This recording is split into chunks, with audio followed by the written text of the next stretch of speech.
So look, February 29, 2024, I got accepted into IMAN GADZHI's team. You go over 200 plus editors and you have to make it through 3 intense phases. So I got to the final and then something crazy happened. I turned them down, even though the offer was 4k USD per month. The full story, by the way, is in episode 1. But anyways, here's what most editors don't understand. Landing opportunities like this, it has nothing to do with being the best editors. Trust me, I've spent years perfecting every little thing that I can in my edits, thinking that skills alone would get me clients. Yes, it does have a big role to play, but the truth is no matter how crazy of an editor you are, if nobody knows you exist, if you're standing on an empty earth, you will stay broke. You will have no role. So today, I'm handing you the exact step-by-step blueprint that got me noticed by Iman's team and now gets me noticed by premium clients daily. The same system that's worked for me and hundreds of others of students in my community. So sit down and get your tea or coffee, because this is going to be the only fucking video you'll need for 2025 to get high-paying clients. So there are 3 core elements that we want to talk about in this video. The first core element is going to be platform mastery. We're going to talk about how we can master each platform by understanding all the fundamentals that you need. So when the client visits your page, you're probably guaranteeing them to message you. And then the second core element that we want to talk about is portfolio engineering. It's going to be a full step-by-step guide covering how we can engineer our portfolio all the way from the top to the bottom, so that when the client looks at it, we're basically guaranteeing the first initial point of contact. And then the third element we want to talk about is content architecture. How are we going to post and what are we going to post to ensure that we get client views and then they click on your profile? So let me show you exactly how this works. Now, when we talk about platform mastery, there is many platforms that we can talk about, but specifically in this video, I'm talking about the most important one and the one that can actually get you the highest paying clients, which is X, previously known as Twitter. But yeah, inside of Editors League, I break down every platform. But for now, we want to focus on the one that matters the most. So let's hop into our Miro board. So this is what we're going to talk about step by step. Step number 1, consistent and good username. Now I know this might sound simple, but it goes deeper, trust me. First things first, what are my opinion and criteria when it comes to a good username? It's what frames you as an editor. Look, this is based on preference, but the more you help your client identify you are an editor, the better. So a client, for example, is watching any one of your posts because that's where they find you, and they will be able to look at your profile and they will be able to look at your username. Now, if your username says something random, they don't immediately recognize it. But if it says anything along these lines, for example, VFX AR7 or AR7 VFX or AR7 visuals, for example, they can immediately identify that you are an editor. So what's happening is you are framing yourself as an editor. And this is very, very important in my opinion. And if you look at my main platforms like Twitter, Instagram, LinkedIn, they all have VFX in it or visuals. Another thing that is very important is consistency across all platforms. Now, what a lot of people would do is that they would have their Twitter, for example, as something else. They would have their Instagram as something else. They would have their Discord as something else. And this is very, very inefficient because sometimes people cannot differentiate or cannot identify that it's the exact same person, which is a huge mistake. So this is another criteria that is very, very important to follow. And one of the most important criteria, like, look, I understand it if your username does not say VFX, but consistency across all platforms is very important. And that's the mistake that I did, is I didn't have consistency across all platforms, so people wouldn't find me. And now I'm going through some pain in the ass to just change that, because half of the usernames that are consistent are unavailable, and in some of the platforms I cannot even change them, like X or YouTube. So I'm literally stuck. So don't do the mistake that I did. And this is a harsh reality that I learned around 1 year ago from now. Obviously, I made my personal brand 4 years ago or 3 years ago. So for me at that time, I didn't know. But anyways, that was simple. Now let's talk about step number 2, which is what I call the visual framework, which is profile picture and banner. Alright, these two things. First things first, don't put something lame. If it's something that resonates with you, then you could, but I've been seeing editors put like a banner for crypto. It doesn't make sense. Like, you as an editor, some guy, he put like a crypto fucking banner. It makes absolutely no sense. Plus it is lame and made him look like a scammer. He was an editor's league, so I told him he immediately has to fix that. So don't put something lame, and make sure it is consistent across every single platform. So if you have a profile picture, all platforms should have this profile picture. You see, for me, it does not look lame at all, and I have this image on all of my platforms except for YouTube. And the third thing, which is the banner, make sure it has a call to action or a catchy phrase. So let's dive a level deeper into it. We already spoke about the profile picture that has to be consistent across all the platforms. It has to look clean and nice and shouldn't look lame. And then we have our banner. So our banner, first thing, immediately frames us as an editor, because I put these editing apps. So when a client actually clicks on your page, they know that you carry yourself as a frame of an editor. So it's called framing. It's referred to as framing. And the more you frame yourself as an editor, the better, because the clients, they truly trust someone who actually frames themselves as an editor instead of showing crypto or instead of showing some e-com shit. And then we have a catchy phrase that is an immediate testimonial. So take your content to the next level. This is what I had for some while, which is a catchy phrase. And then with that catchy phrase, I was even kind of putting a call to action for them to follow me by pointing into the follow button with this arrow. Now, if you guys want this exact template, it will be found inside, link in the description. But anyways, you can see it has an offer and a unique catchy phrase. And another very important point is that it should be visually pleasing and follow your brand. So you can see my brand is red. So my banner had a reddy look, which had like this red vibe. Even my picture over here had some type of a red look. So what happens is that we have a consistent brand. So when the client is looking at your page, they're not looking at some rainbow ass color, they're looking at actual brand colors. You get me? And something I want to state out as well is, if you don't show your face, that's completely fine. Look, it took me years to show my face. As long as your profile picture resonates with you and is consistent and good, it's fine. I know some people who put like, I don't know, the image of their puppy, but you can, why not?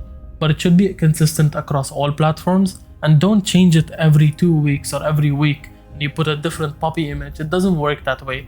A profile picture is supposed to stick for years, for 3-4 years minimum. If we talk about the profile picture of Mr. Beast, he's had it for 25 fucking years. He hasn't changed it, guys. And if he changes, at this point, people won't even recognize that it's his YouTube page anymore. So he's literally stuck and he cannot change it. So consider yourself in that position. That's why you cannot put something lame. You want to make sure it resonates with you as a person. Mr. Beast, it resonates with his name and he's in love with it, so he doesn't complain about it. So with that, we're done talking about visual framework. Pretty easy. Username, pretty easy. Let's jump on to step number 3. Profile bio architecture. Now, you guys might know what a bio is. You might not know, but you have a profile picture over here. You have a banner, and here is where your bio will go. Also known as biography. So anything about you over here, it goes. All right. And again, this has to frame you as an editor. So how is it supposed to be architectured? There's a couple of ways you can do it, but this is one of the many ways that I cover. Is it starts with your role. So you can see over here, video editor. It starts immediately with your role. So if the client enters your page, they can immediately identify that you are a video editor. And always make sure that you optimize your bio or page for who you want your page to look at. Now, don't go to my page and see what I did, because I am not optimizing for high quality clients anymore. I will again because of my agency. But as of now, I'm optimizing for high quality editors or editors in general, because I built Editors League, for example. And then the second point would be an offer or a trust building element. So you can see over here, when we talk about offer or trust building elements, I mentioned making creators go viral. So this is an offer basically, or a trust building element. And in my opinion, these two should be different, because why just repeat instead of having the ability to utilize two different offers? You understand? So over here, they should just be connected in one way, but they don't have to be the exact same. So take your content to the next level by making creators go viral. For example, you get me? So I can take their content to the next level, and I can make creators go viral. And it is part of framing, and you can utilize this framing because this is an offer. And you can always tell the client that I can take your content to the next level if you actually trust yourself. Okay, so this is like the second point that you can do. And then over here, it is another trust building element, which is going to be on line number 2 basically, which is, for example, 300 million plus views. Now, this one varies from person to person. Maybe you're watching this and you haven't edited in your life, or maybe you're watching this or you edited but you didn't really get that many views or that many clients. So what you do in this situation is play the game you can win. All right, play the game that you actually can win. Highlight your unique strengths, USP that align with your expertise.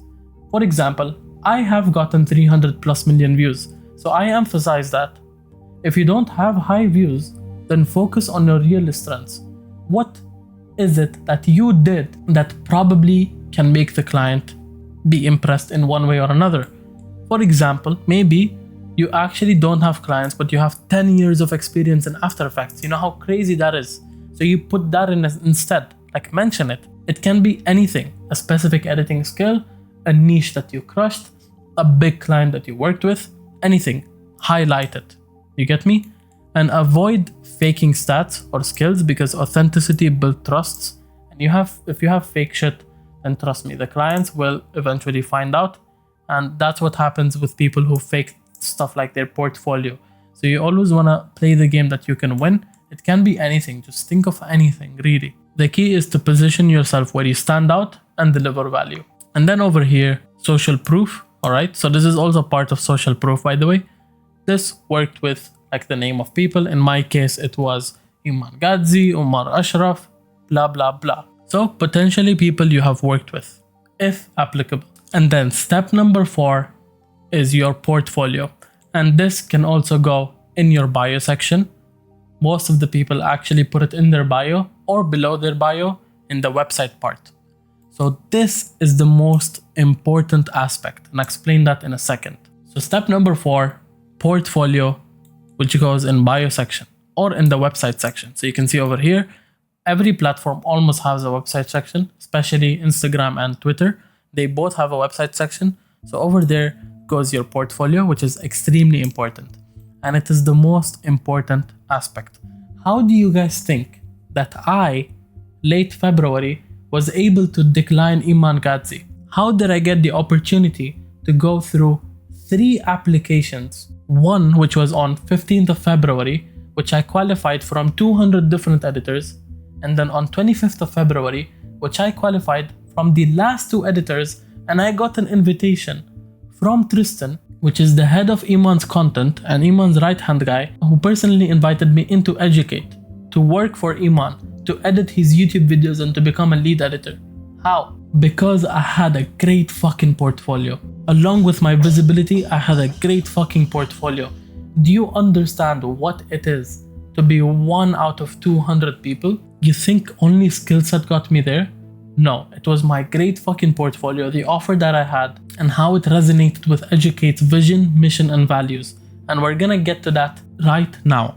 So here's where we dive into the second most important core aspect. Portfolio engineering. Look, portfolio isn't just a random website that you have. It's literally your moneymaker. So you want to utilize that to the maximum level. So with that, let me break down to you the whole engineering from top to bottom to how portfolios work. And by the way, I've created something special for you guys. I'm giving away the exact portfolio template that I use, all my students use, and my team uses. So with that, if you guys want to receive this exact portfolio template, just watch till the end of the video and I'll get more in detail on where to find it.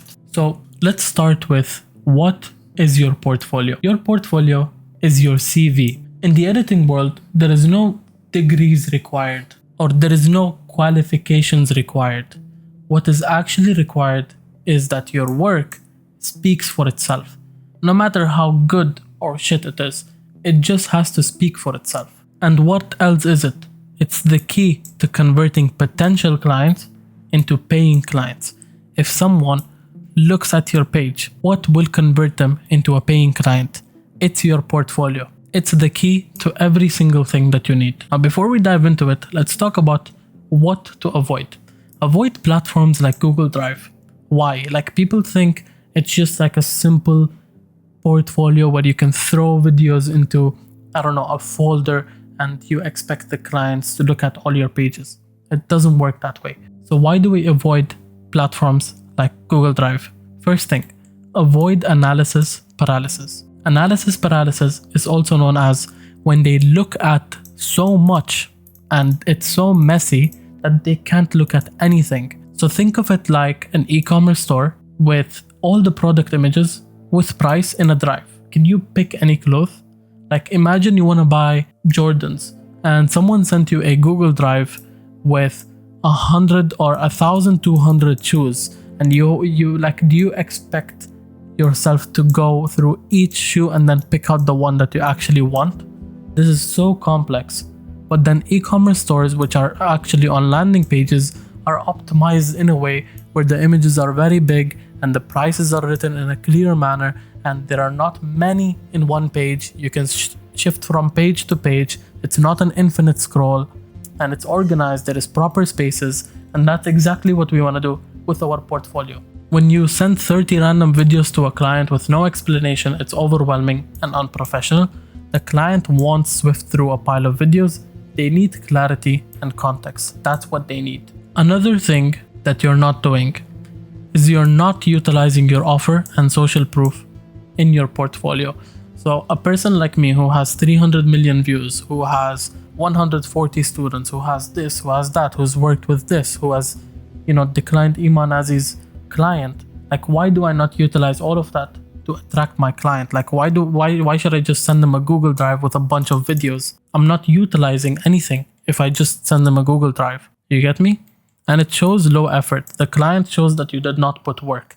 But instead, if you have a clean, simple landing page with a template, you'd be able to do it in a matter of, 30 minutes, 20 minutes. That's all it takes. And it improves the client's view of you as an editor by maybe 10x. So you really want to focus on that. And with that, we want to talk about how do we structure a portfolio? How is yours supposed to look like? Before we get into it, a portfolio can be structured in various ways. I cover all of the ways in Editors League, but I crafted the best version for you guys and the simplest. So if you guys want every single way, then you better join Editors League. But over here, I'm covering the simplest and the best version that any of you guys can follow. And again, if you watch until the end of the video, you will know where to find the complete portfolio template with a 40-minute screen recording on how to build a portfolio completely from scratch. So first thing, everything starts with your header section. Your header section is your offer, and this offer is similar to what I had on Twitter, which is create videos that actually convert. And you can see I highlighted that actually, I made it look good, and it's a catchy introduction, plus it is an offer. It's known as an offer. It decommoditizes your service, which we talk about what that means. And then after it, we go into the clients that you have worked with. This is an instant first impression. So over here, you can put, the profile pictures of your clients in each of these places. And I hope you have clients. If you're not, I'll tell you the solution in a minute. But it goes over here, and then you put the client name, and here is where you do the same concept that I spoke about. Play the game that you can win. Okay, did the clients, you didn't get them followers, or the clients don't have high followers? What did you get them? You maybe got them a good amount of views. If you didn't get them a good amount of views, you can play maybe on outlier. Maybe you got them a 10x outlier. An outlier is something that didn't exist back then, but now it exists. Like if the client, for example, averages 1,000 views, and the video that you did got maybe 5,000 views, that's a 5x outlier, which is actually considered pretty decent. So you can say, I got him a 5x outlier. Or you can combine all of the outliers that you got in, I don't know, 5 videos that you did, and you can put 100x outlier. It doesn't matter, just play the game that you can win. Alright, and your result over here, you can write I got them 100x in outlier, or you can write I got them 300 million in views, or you can write they have a combined of 20 million views. It doesn't matter. So at this point, they are, let's say, semi-impressed, right? And if they're semi-impressed, you want to add a button for work with me. Now this is a work with me button linking directly to a contact method. So once they click on it, it takes them to your contact, either an X or maybe email, whatever it is. So they are semi-impressed and they might immediately click to contact you. So keep an option for that. It's very important to add multiple work with me buttons or let's work. Now let's talk about what is it if this is not applicable, if you have not worked with clients. You don't have much clients, then you can just get rid of this section and probably watch another version which covered inside of Editors League. But anyways, now we are done with the header section. Let's talk about the portfolio highlights. Look, if you don't have enough videos to display, then you should do practice edits or more trial edits to fill this up as soon as possible. If you don't have work to display, then don't expect to get clients. No one's gonna gamble on you. Trust me. Why would the client gamble on you and you expect them to pay good if you don't have any type of work? Now, you might get a client who will be significantly low in pricing, and in my opinion, you should still go with them if you don't have any work. At least instead of doing, trial edits or practice edits, you'll do it on a client edit and you'll make some money out of it. Now, let's talk about the engineering of this portfolio highlight section. It's very simple, looks very simple, but it goes 2 levels deeper. First things first, showcase 4 to 8 of your best work. Why 4 to 8? Because we don't want to fall the client into analysis paralysis. If you have 300 videos, bro, they're not gonna look at that. There is no point in including 300 videos when you can just include 4 to 8 videos. There is no point. And I'll tell you why. Because you gotta put your best video first to make a strong first impression. Now, you don't have 1,000 best videos, you probably have 1 or 2 best videos that you're going to put first. And then the second best video, you'll put it as last to leave a lasting impression. It's called first impression bias and recency bias. So when a client looks at something that is A tier in the beginning, they have a first impression bias. So at this point, they're like, damn, this is a 10 out of 10. And then maybe they look at a B tier, they look at another B tier, they look at another B tier, and then you bring the A tier again. So what happens is that actually they accumulate the final result to you being an A tier editor. So this is what you have to do. You get me? This is why I talk about keeping it a few levels deeper. Organize the videos by quality and relevance to the type of clients and projects that you want to attract. If you want to attract gaming editors, then you're gonna put the gaming best edits first. If you want to attract finance niche editors, then you put finance videos first. In my case, I had all finance, so I just put all finance. Again, you're giving them an option because now they're again impressed. So you're giving them an option to work with you, which is very, very important, bros. Work with me, the same functionality. After it, just to not overcomplicate the process, we immediately jump into social proof review section. So you're just look at what's happening throughout the page. You're impressing them again, and now you want to impress them for the 3rd time, or you want to validate their impression, right? So they are impressed, but now you want to validate it even more. So here's where you put your client testimonial. For example, I don't have anything to gain by recommending AR7. I really feel like I need to. They're incredibly talented. They have this amazing blah blah blah, and then you put your client name, your biggest client preferably, and you go and ask your clients, by the way. And another thing you can do, which is in another video that I covered inside of EL, is you can ask clients for video testimonials, which do extremely well, especially if they mention your name. So having both of those is like an instant validation, right? Because images can still be faked. And talking about it being faked, make sure you include genuine feedbacks from previous clients formatted with names and profile picture. Don't put fake, don't lie about it. Trust me, being authentic gets you more far than being fake. Notable client/project, highlight logos, subscriber count, or metrics that truly showcase worthiness, but avoid linking external to prevent distractions. Don't put like a client link page, because if they get out of your portfolio, then that's a problem. You want them to stay in your portfolio, okay? Very, very important. Add stats that you can play to win, like total views, projects completed, or other relevant achievements like an outlier, okay? And then we come to the last part, which is footer/call to action. And here is where every single click will link them to your contact page. Work with me, if they click on it, it's linked to a button. If they click on your ad, it's linked to a button. If they click on your profile picture, it's linked to a button. And if they click on let's get rolling, it's linked to a button, which all of these buttons take to the contact page with a link attached. And pretty much you are like, at this point, if they go all the way down, hopefully you have done your stuff correctly, you followed my structure, you followed other video structures to get to the final result. And over here you can say you probably guarantee the client if they're up to your criteria. And here's some stuff that we mentioned in summary that are very important. You can pretty much take a screenshot of this, but it has some extra points like avoid unnecessary animations or fancy effects that distract or slow down the video. Be genuine, don't fake stats, distraction-free design, etc, etc. So I just want to mention again, the template, if you watch until the end of the video, it's for free during this event. And after that, it is exclusive to Editors League only. So click on the second link in the description and get to it.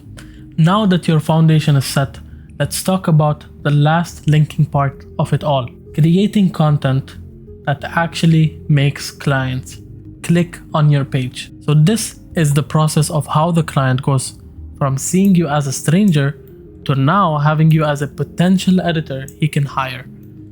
We spoke about them clicking on the profile and looking at it. We spoke about checking the bio, we spoke about portfolio, we spoke about the contact where every click is a contact. But one thing that we didn't talk about is viewing the post. What will they actually look at to click on your profile? We spoke about everything from when they click on your profile to all the way them contacting you. What about when they view your post? How can you maximize this? Another thing also we didn't talk about is another part, which if they scroll down your page, there is another method that I use, which is also called efficient pin post structure, or I call it the pin post framework, which is if you have Twitter or Instagram, you can have pinned posts and they scroll down your page for a second before they look at your bio or they look at your portfolio to look at how efficient your page looks. And that's where you want to have your pinned posts structured in a certain framework, which I cover. But anyways, let's talk about how the client sees your post. How can we maximize the client viewing your post to clicking on your profile in its simplest form without overcomplicating it a lot? Obviously, there is more complicated versions that I cover, but here I just want to cover the simplest form. 3 different ways, brothers. 3 different ways. First thing is reverse engineering viral content. The second way is previews. And the third way is avoiding low quality content and posting high value content. So what is reverse engineering viral content? Let's talk about it in a short manner. Now, I don't know if you guys know how algorithms work, but there is a certain rule that follows. If a video went viral, or if a post went viral, or anything went viral, it can go viral twice, or 10 times, or 100 times. Have you seen like a certain meme? Or the meme of why are you gay? Like how many times have you seen it? 10 times? 100 times? For me, I've seen it maybe 100 or 1,000 times. And you know what? It's not from the same guy. It's from 10 other people. And this is why it's proven that if a content goes viral once, it can go viral 10 times. So it's very simple. We don't want to overcomplicate the process. Go look at other Twitter pages, see what they did that got them the viral post, look at the frameworks and the structures that they followed, and do the exact same thing in your own way. It's called steal like an artist. But you're stealing the best piece. You're stealing Mona Lisa, my brother. You're not stealing some shitty ass artist. You're stealing the best artist and you're reverse engineering it in your own way to create work that is even better. And then the second way that I want to talk about, previews. What is it? It's when you have a chunk of edits that you have done, maybe a long form video, for example, that is 10 minutes. This 10 minutes can have many best parts, around 20 to 50 best parts maybe. So why not just create these as highlights and actually post them? For example, 2 or 3 times every single week. What will this do? It will attract the exact same people that you want. First thing, other editors will look at your page, take inspiration, retweet. Second thing, because the other editors are doing that, potential clients are getting these edits on their pages and recognizing you as an editor. And you know what's the best part of it all? Is this pops up on clients who are already looking for editors. So for me, I was looking for a thumbnail designer on Instagram and on Twitter. So I searched like for, 30 minutes, 20 minutes. I wrote thumbnail designer, I wrote this, I wrote that. And the next day, it was like, it's crazy. I'm just scrolling and I'm finding thumbnail designers because the algorithm identified what I wanted. You get me? So I don't know if you think there is only 10 people or 100 people. There's millions of people that are doing this. And I have a whole ass business behind the scenes where I literally just refer editors for money, and it's working so well because so many clients want editors. So you just have to put yourself out there. And these are 2 ways that we covered. Now the third way is posting high value content that you think the client would find valuable. And through these 3 ways, something happens. It's called key to action. When they look at either of these 3 things, where it went viral or it was a good post, you make the client click on your page. Now they don't always click on your page, but most of the times they will. How can you maximize them clicking on your page? First things first, follow this structure. Is having the hook or having a strong hook within the first 3 or 5 seconds of your video. So over here, you're retaining them, okay? You're making more minutes or more seconds where they're watching you, and you make them continue until the end of it. And if they do continue until the end of it, they are most likely interested. And if they are interested, they will most likely click on your profile. Now, when do they not click on your profile? When you follow these mistakes. So you want to avoid these mistakes. What are they? First thing, posting irrelevant or unprofessional content. If you post some, dog poo video, some random ass meme, like if a client watches it, you just wasted 1 potential guy. And maybe 15 of clients watched it, they saw your username, but then it's a dog poo video. They're like, bro, what is this guy posting? I don't want someone like that on my team. Trust me, it goes in the subconscious, like really. When I look at the thumbnail designer and he's posting random shit, I just don't click on his page. And this has happened lifetime because I was looking for thumbnail designers yesterday, so I know exactly what happened. Another way is don't copy paste others' content. Yes, steal like an artist. Yes, reverse engineer, but don't just like copy paste it exactly. Why? Because you will cause drama. You will cause drama in the comments. You're being inauthentic. Plus, the client might have seen it twice, and everyone will find out eventually. Another thing to avoid, for example, would be stuff like too many hashtags or cringy captions. So I see people, they will have like their Instagram post or their Twitter post, and they would have like a 10 line of fucking word wall of texts that would, have some hashtags and cringy captions, and it just makes the client click off. It just makes the client click off. And here's what you can do instead to maximize it. You can include clear call to actions like check my profile for more tips. You can have consistency and relevance. Ensure that the content matches the value that the viewers expect from your profile.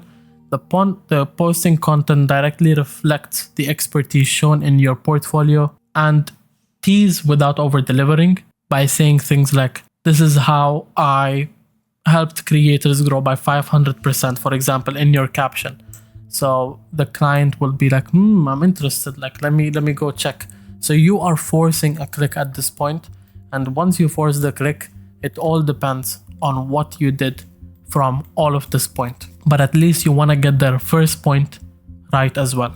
And again, I said in the simplest form because I don't want to overcomplicate it for you guys and I don't want to make this video extremely long. But these are all the fundamentals that you need in order to get your client from seeing you as a stranger to hiring you as a potential editor. Stop this number, by the way, it should be 5, sorry. And this is called, you know what? The chain of client attraction or client acquisition. It's the whole chain. Imagine if you master the whole chain, it's inevitable to get clients. And yeah, guys, with that, I've just handed you everything I wish I had back when I started. I had to figure all of this out along the way. Everything I've showed you today, the templates, the guide, this video, the portfolio template, they're only yours during this event. And I'm gonna be honest, after this event, they're only going to be remaining in Editor's League, which is now at $37 with a 7-day free return guarantee. And then after it, the price goes up to $57 a few days after episode 3, and the guarantee disappears. There is no more gonna be a 7-day refund. So yeah, I've shown you guys how to build it, and tomorrow we'll turn it into real estate. I'll catch you guys in the 3rd episode. Peace out.